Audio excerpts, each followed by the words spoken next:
ఏమి ఆధారాలు లేవు. ఆయన ఆధారాలు ఏందో ఆయన దగ్గర ఉన్నాయి, ఫస్ట్ చూపించాలి. ఆయన దగ్గర ఆధారం వల్ల అబద్ధాలు ఆవిడే, అది ఒకటే పెద్ద ఆధారం. వాళ్ళు ఏంటంటే దాన్ని అరటి పండు కొలిసి నోట్లో పెట్టినంత ఈజీగా ఎక్కువ వెళ్తున్నారు.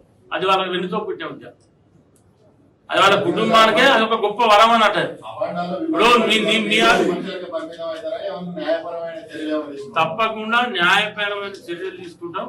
నాకు తెలిసి ఒక రైతు నాయకునిగా నేను 30 ఏళ్ళకి రాజకీయాలలో ఉన్నా, 100% అది డిజైన్ సరిగా లేక కుంగిపోయింది. 100% ఇది నా పర్సనల్ ఒపీనియన్.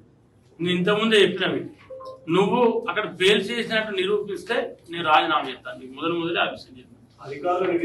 నువ్వు నిరూపించకపోతే నువ్వు రాజీనామా చేస్తావా అని చెప్పి నేను అడిగిన.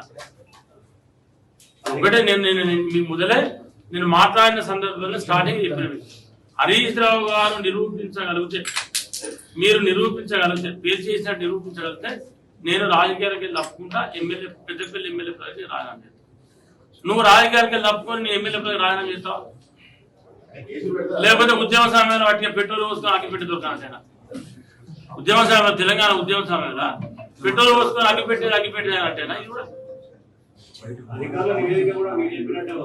అధికారుల నివేదిక నేను చెప్పినట్టు రాదు.